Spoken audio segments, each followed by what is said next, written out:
할렐루야. 하나님께 영광 돌립니다. 여러분 모두를 예수님의 이름으로 축복합니다. 오늘은 추수감사 주일입니다. 감사하는 마음으로, 하나님을 사랑하는 마음으로 하나님께 나아가 예배하기를 원하고 하나님의 은혜를 사모하기를 원합니다. 여러분 모두와 같은 마음으로 하나님을 사랑하며 오늘 주실 말씀에 귀를 기울이고 마음을 모읍니다. 오늘 감사절 우리가 묵상할 말씀은 데살로니가전서 5장 17절, 우리가 잘 아는 말씀입니다. 한번 기도합니다. 영광을, 감사를 하나님 앞에 올려드립니다. 추수감사절 온 땅에 하나님의 은혜의 증거들이 풍성한 이 계절에 우리의 마음 또한 풍성하고 하나님을 향한 사랑의 마음으로 하나님을 예배하기를 원합니다. 주의 은혜를 사모하고 성전을 찾고 또 영상을 통해서 예배하는 모든 죄 백성들 가운데 이 가을의 풍요로움과 하나님의 은혜와 그 사랑으로 인하는 풍성한 삶이 부어지기를 원하며, 무엇보다도 하나님의 선하신 뜻과 그 하나님의 말씀에 순종하는 삶으로 하나님 앞에 살기를 원합니다. 종을 낮추시고 겸손하게 하시고 오늘도 말씀에 통로만 되게 하옵소서. 예수님의 이름으로 사모하며 기도합니다. 아멘. 자, 우리가 잘 아는 내용이죠. 제가 5년 전쯤에 이 부분을 설교했던 적이 있습니다. 이제 유튜브로 영상으로 남기기 위해서 한 번 더 이 말씀을 묵상합니다. 18절 말씀, 범사에 감사라. 이것이 그리스도 예수 안에서 너희를 향하신 하나님의 뜻이니라. 아멘. 많은 분들이 이 말씀을 암송하고 크게 도전받고 우리 삶 가운데 여러 번 이 말씀을 붙들고 일어나신 분들이 있을 겁니다. 성도가 세상과 다르다는 것은 내가 감사하고 찬양하고 노래하는 이유가 다르다는 것이죠. 여러분, 우리가 예수님을 만나기 전에는 어떤 때에 감사합니까? 불신의 시대를 살고 있는 이 시대의 사람들에게는 무엇이 가장 큰 감사의 이유가 될까요? 믿는 순간 우리는 범사에 감사하게 된다라는 겁니다. 여러분들이 범사에 감사하기 시작한다면 우리의 삶이 얼마나 풍요로워질까요? 뭔가 좋은 일이 있을 때만 감사하는 것이 아니라 매 순간 감사하는 삶. 지금 데살로니가 교회 이 서신을 받고 있는 이 교회도 어려움이 있습니다. 1장 6절 말씀 보면 너희가 많은 환난 가운데 있다라고 말합니다. 2장 2절 14절 3장 7절 여러 번 이런 환난과 고난에 대해서 이야기하죠. 그런데 이런 상황에서도 감사해야 된다라는 겁니다. 그 감사가 우리의 삶을 바꾸고 우리의 삶을 풍요롭게 한다. 이것은 성경의 증거고 많은 사람들이 감사함으로 그들의 모든 환경을 바꾸었던 것을 봅니다. 여러분, 그러므로 감사할 수 없는 상황에서 감사의 신앙을 회복하시기 바랍니다. 억지로가 아니라 이런 마음을 달라고 기도하고 하나님께 나아가십시오. 왜냐? 왜 감사가 우리의 삶을 풍요롭게 하냐? 가장 중요한 첫 번째 이유는 이 말씀이 명령이라는 겁니다.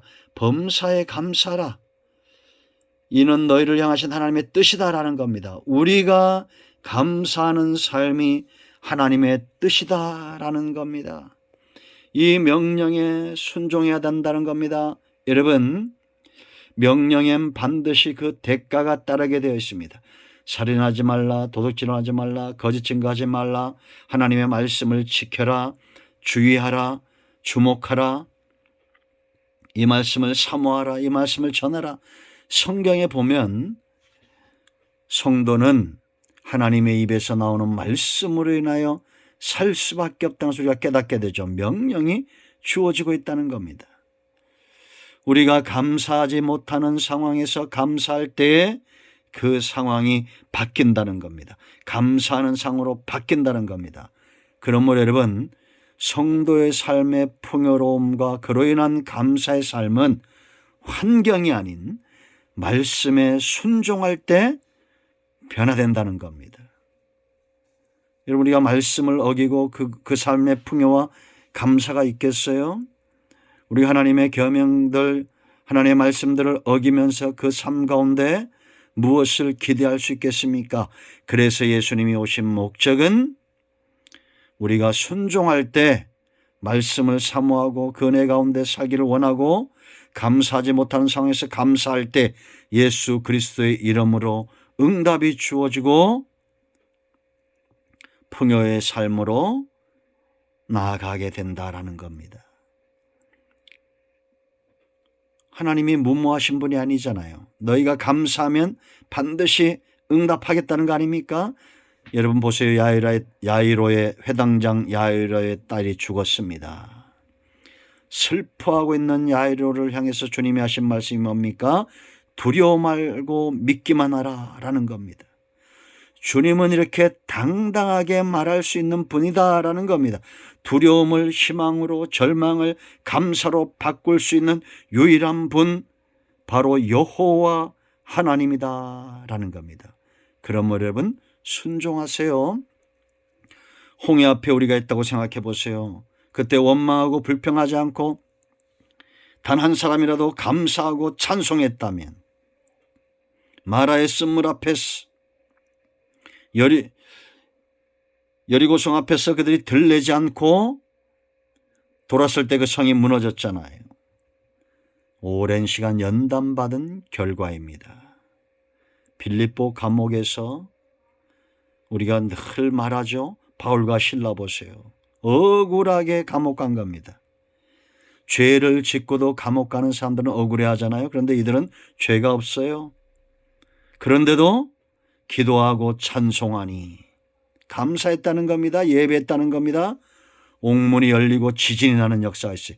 그 환경이, 그 감옥 같은 상황이 이제는 구원의 장소가 됩니다. 복음이 전파되고 간소와 그 가족이 세례받고 구원받는 역사가 일어나죠.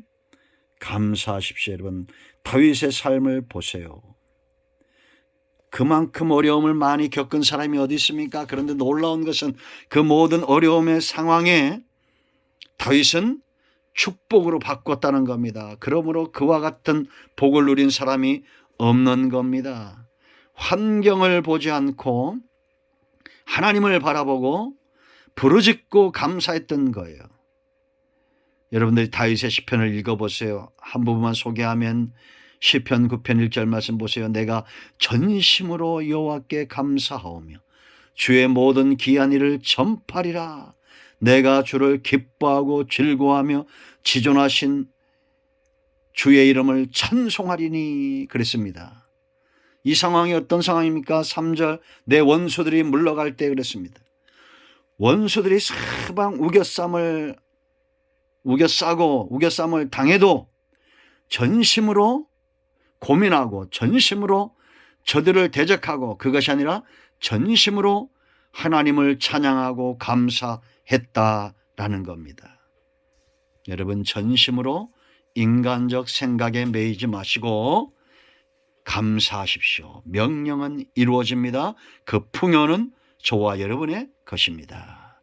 두 번째, 우연은 없다는 겁니다. 그리스도 안에 우연은 없다. 감사해야 될 이유입니다. 이 범사란 말은 모든 삶을 가리킵니다. 범사에 그랬죠. 우리 인생은 항상 평탄하지 않죠. 그래서 인생을 가리켜 항해하는 배에 비유합니다. 풍랑이 있습니다. 비바람이 있습니다. 예기치 않은 인생의 암초들이 있어요. 그런데 이 바다를 아시는 분이 있습니다. 선장 되신 예수님이죠. 그러므로 여러분, 그리스도인에게 예기치 못한 일들은 없습니다. 항상 하나님이 저와 여러분 삶 가운데 선장이 되어주시고 목자가 되어주셔서 우리를 이끌어 가신다라는 겁니다.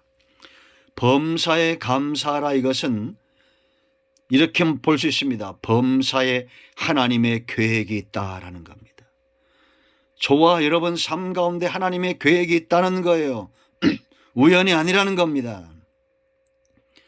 그러므로 성도는 요행을 바라며 요행으로 사는 자가 아닙니다. 하나님의 계획을 쫓아 사는 자예요.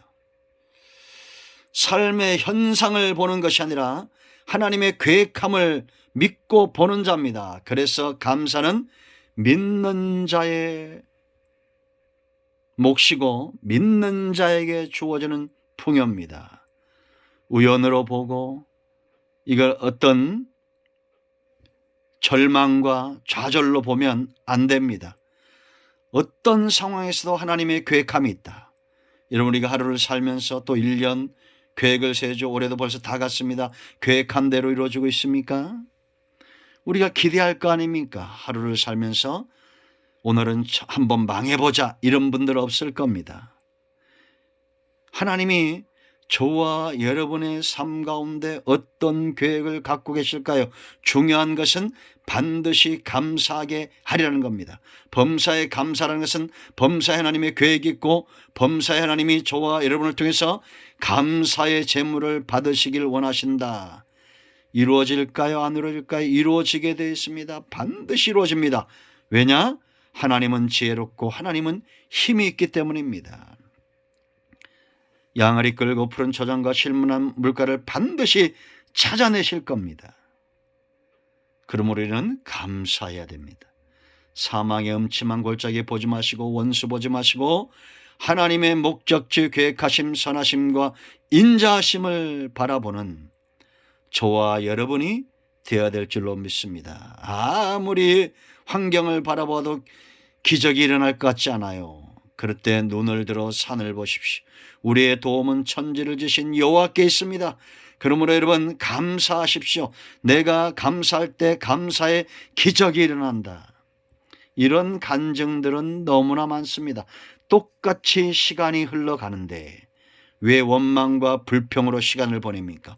감사하고 기뻐하고 찬송하며 시간을 보내십시오. 왜 우리가 감사해야 됩니까? 성도는 특별한 존재예요. 어떤 존재입니까? 예수 그리스도 안에 있는 존재다라는 겁니다. 18절 말씀 하반절에 이것이 그리스도 예수 안에서 너희를 향하신 하나님의 뜻이다. 범사에 감사하는 것. 그리스도 안에 있다는 겁니다. 이건 한마디로 말하면 감사할 것밖에 없는 그곳이 어디라는 거예요? 예수님 안이다라는 겁니다. 그렇다면 절망은 없습니다. 감사할 일밖에 없는데 왜 절망하십니까? 바울은 이 말에 거의 붙들림 받은 사람입니다. 예수 그리스도 안에 그의 서신에 500회 이상 이런 고백이 있다고 말했죠. 여러분, 아브라함이나 이삭이나 야곱이나 결국 그들의 종착지가 어디였어요? 삶의 종착지 하나님 아니죠. 신약의 성도들 마찬가지입니다. 우리의 삶의 종착지, 우리가 영원히 머물러야 될 그곳, 바로 예수 그리스도 안에, 주 안에 사는 겁니다. 하나님께서 모세에게 여호와라는 이름을 가지고 애굽에 가게 합니다. 4장을 보면 여호와라는 음성을 듣고 장로들이 그 앞에 무릎을 꿇고 경배합니다. 바로 안에 살 때, 바로가 통치하는 삶이 있을 때 그들은 노예였고 고역과 가난과 고통이 극심했습니다.